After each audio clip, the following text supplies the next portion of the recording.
Development for Sonic the Hedgehog CD began not after the second game, but the first. Big Blue accelerated his way into the gaming landscape with a cool attitude, fast gameplay, and colourful graphics, turning Sega into a legit rival to Nintendo in the early 90s. However, programmer Yuji Naka was fed up with Sega of Japan's corporate structure and the money he was earning based on the impact he made on the company, so he left them. He's not the only big name of Sega to have disputes with the Japanese headquarters. However, Mark Cerny, who recently founded Sega Technical Institute, convinced Naka to join him in America to develop a Sonic the Hedgehog sequel, and brought most of his team with him, combining Japanese and American developers together to make one of, if not the best game on the Sega Mega Drive. Meanwhile, the rest of the team that stayed in Japan, led by Natoto Oshima, worked on a sequel for Sega's upcoming Mega Drive add-on, the Mega CD. Codenamed Super Sonic, this CD-based title was originally designed to be an enhanced port of Sonic the Hedgehog 2, with animated cutscenes, orchestrated soundtrack, and more levels. Basically all the features that the Mega Drive couldn't handle, and would eventually end up in the final product. But low sales in Japan threw a wrench into those plans, despite becoming the second best selling title on the Sega Mega Drive, which gives you a really good idea of just how aggressive Sega of America's marketing strategy was. Instead, the Sonic team developed a completely different game that focused more on exploration and time travel, but at least that reduced the team's pressure, knowing it was going to be more of a spin-off. Sonic the Hedgehog CD was released for the Mega CD in Japan on September 1993, Europe in October, and the Sega CD in North America in November, right in the middle of these two.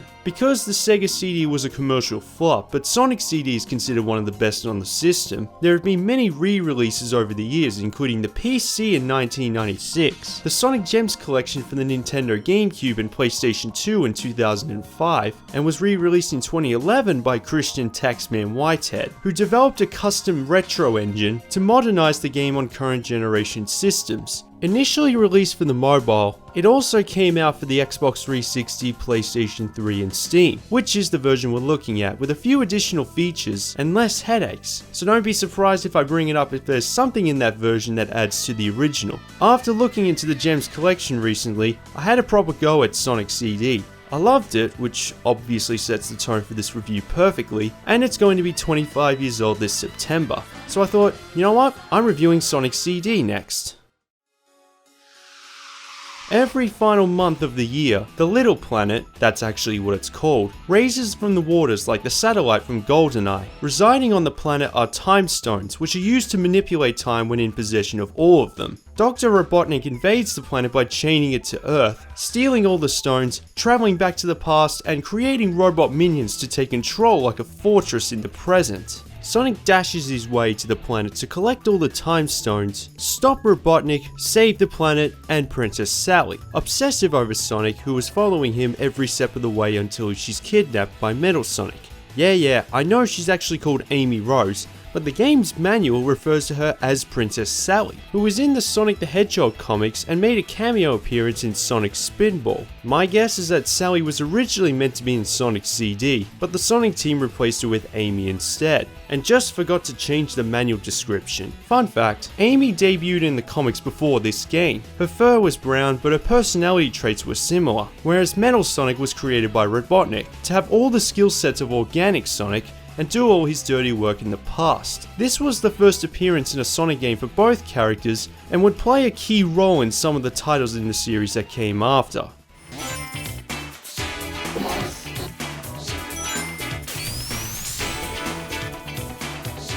As previously mentioned, the Sonic team took advantage of the Sega CD's capabilities with animated cutscenes, changing levels that are slightly bigger compared to the Mega Drive counterparts, and Mode 7-like special stages, not exactly pushing the system's limits the same way Sonic 3 does, but it looks very creative.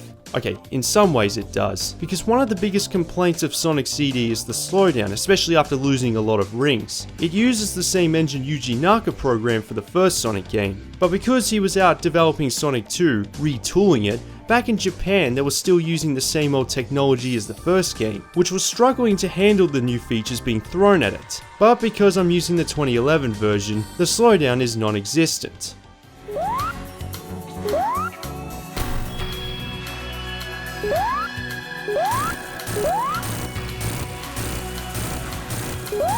The soundtrack is the most debated aspect of Sonic CD because it differs by region.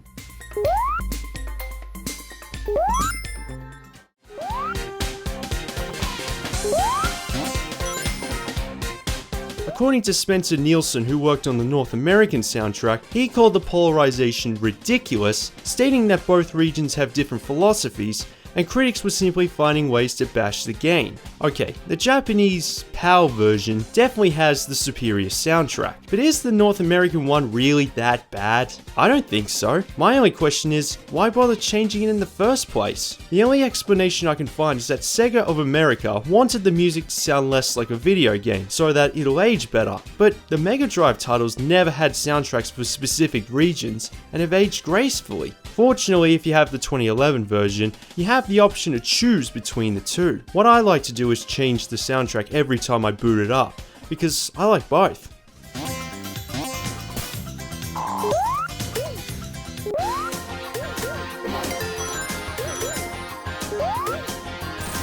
It controls identical to your typical 2D Sonic platformer, so nothing to complain about. All buttons jump, and like Sonic 2, you have a spin dash for instant acceleration. But because both Sonic 2 and CD were developed simultaneously, the CD developers didn't know what to expect. To spin dash in Sonic CD, you have to hold down and the jump button to charge Sonic, and let down on the D-pad Go to accelerate. There's also another stop-start move called the Super Peel Out, where Sonic almost looks like the Roadrunner. Same controls as the spin dash, except you have to hold up instead of down. You can accelerate faster, but you can't spin attack with it. If you're used to the Mega Drive series, this will take some getting used to. Or if you have the 2011 version, you can choose between the original controls and the Mega Drive ones, aka Genesis mode. Just be careful, because even if the camera scrolls away from Sonic a bit to give you a chance to react, there's still the occasional unexpected hazard. As long as you move, you'll be fine. By that I mean, if you stay on the first level for 3 minutes, Sonic will say, leave the screen, and the game is over before it started. If you have the 2011 version, beating the game unlocks Tails. Animated cutscenes and Amy Rose are absent, and you can't use the Super Peel Out. But you can fly, which is handier than you might think if you're trying to find the generators or get past the wacky workbench levels.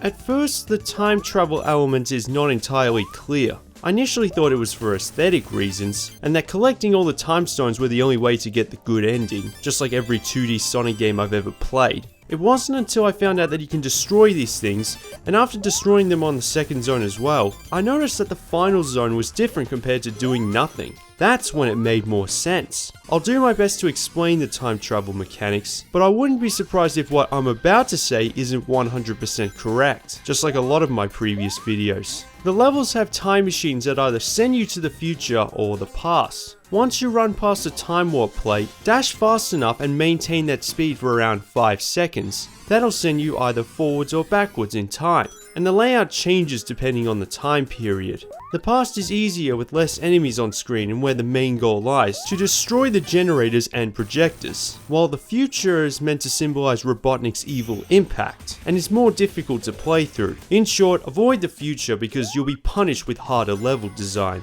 At first glance, all of this makes absolutely no sense, and is more counterintuitive than necessary for a Sonic game, but once you understand how it works, you'll be respecting its complexity. It has alternate endings depending on your progress, and there are 3 to 4 different level designs per zone. It's highly in depth for a 2D platformer, and it increases replay value.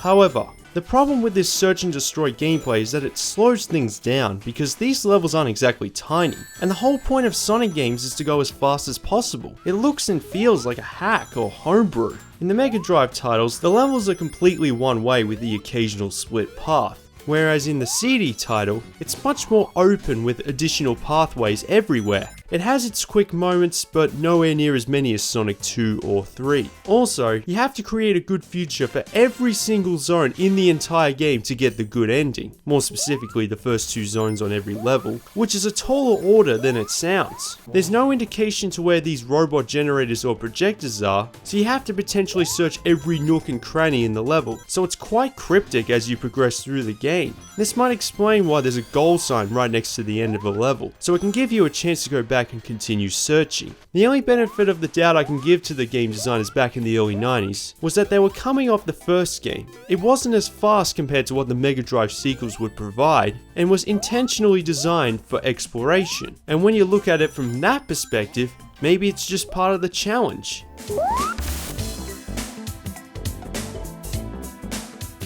Fortunately, if that's too much to ask, you can also get the good ending by collecting all the Chaos Emeralds, Time Stones. It's very easy to confuse them for Chaos Emeralds. They only appear in Sonic CD after all. Like all 2D Sonic platformers, collecting 50 rings at the end of an act will take you to a special stage, but this one isn't technically possible on a Mega Drive. While avoiding hazards like chopper blocks that take away rings and water which reduces the time limit, destroying all the UFOs earns you a time stone with 7 to collect, and the difficulty increases each special stage. I like these, because even though it can be a little disorientating at times, it illustrates the power that only the Sega CD could do over the Mega Drive. The only things I don't like are that Sonic's turning circle is very wide, and the hit detection makes it harder to judge your jump than necessary, especially on the Sega CD original where the UFO frame rate is literally 2 per second.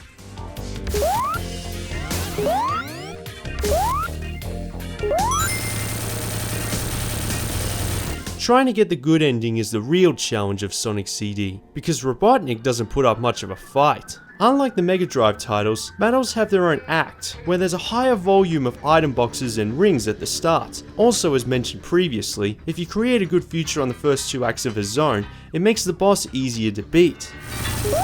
What I like are the unique ways to beat Robotnik, like running on a conveyor belt to break the piston, racing Metal Sonic to the end of a level, living up to the name Stardust Speedway, or reaching the top of a pinball machine. But even the final showdown is possibly easier than the first game, despite having to forcibly take a hit, but it still only took 1 attempt. I remember the frustration and satisfaction playing the latter titles, and here it just felt less climactic. But like I said before, once you figure out how the time travel concept works, the replay value more than makes up for it.